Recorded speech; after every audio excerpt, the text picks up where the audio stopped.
Hi, Steve and Caleb here with Brownells. Today we're going to be taking another look at replacement parts you should have for your firearm. So whether you're a new gun owner or a seasoned gun owner, these are some of the parts you should have on hand. And today we're going to be talking specifically about the 1911. Right. Steve? And for 1911 parts, I like to divide them into two categories. One is the parts you might break using your 1911 normally. The other is the parts you will probably lose if you take it apart and put it together often enough. So let's get started. There's a ton of little pins and parts that go into a 1911. My best suggestion for you would be to buy one of the pin kits we sell that contain things like hammer, sear pin, mainspring housing pin, contains your plunger and spring, and your mainspring and its two attachments. That's a nice thing to have laying around just in case you lose one little part out of that gun. Next part, we get a lot of calls for the recoil spring plug because they go flying across the room when you loosen your bushing. Wouldn't hurt to have a spare one in case you lose yours out at the range or something, or in your workshop. You'd be amazed. They find their way into light fixtures, heating ducts, anywhere from top to bottom, ceiling to floor.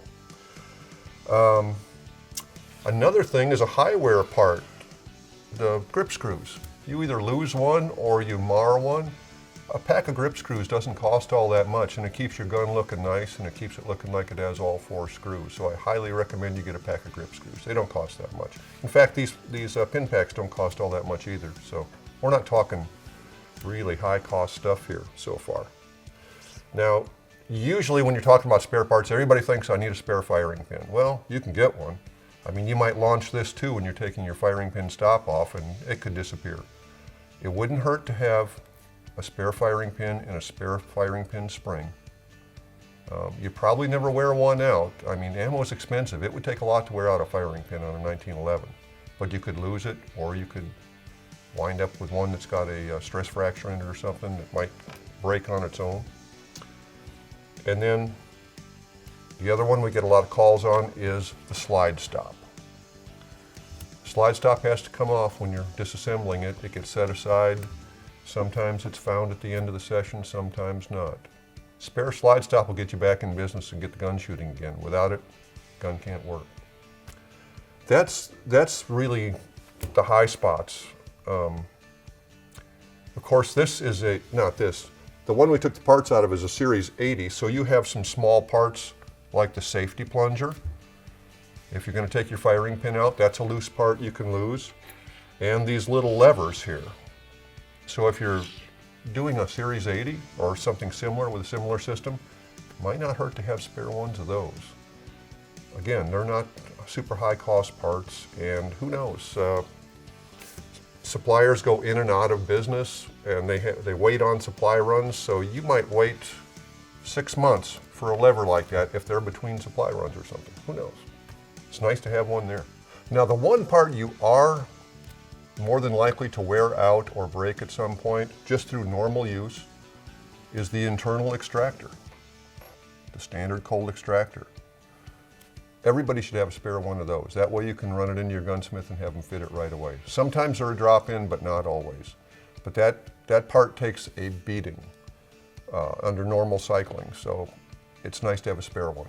Now, this particular one is a Series 80. It's got that little cut for the safety right there. So if you have a Series 80 gun, you want to be sure you get one that says it'll work with a Series 80. The same extractor will work fine on a Series 70. So Yeah, and another thing I'd like to add to that as well is that even if you're not comfortable changing these parts or you just don't know how, they're still good to have on hand just in case your gunsmith can't get them, so you can bring them the firearm and the parts. That way you don't have to wait on the part. Oh, one more thing for you Colt owners and some other guns. Mainspring housing. Why would you want a spare mainspring housing? Well, the one on your gun that came with it might be plastic, like this, polymer. And a lot of people prefer steel. I've talked to a lot of people, and what they like to do is buy a steel one, replace it, and keep the polymer one as a spare. I mean, these things cost like $6, something like that. They're not much. They're cheap. But steel one improves the feel of the gun. You got nice sharp checkering on it, and you've always got the plastic one if you need it later on. Yeah, and I think that covers it. That's a lot of parts. The 1911 is a complicated gun. It has a lot of parts. It has a lot of parts you can lose or break. So it is a gun that requires maintenance. And I think you're better safe than sorry in this case. Yep, absolutely. I agree. So if you have a firearm you'd like to see us do, or if you'd like to add anything to this particular one, or just any firearm questions in general, feel free to leave us a comment down below or give us a call on the tech line. We'll be happy to help you out. And if we missed anything that you think we should have included on this list, let us know, because by no means complete. Absolutely. So feel free to give us a call on the tech line. We'll be happy to help you out. Thanks for joining us. We'll see you next time.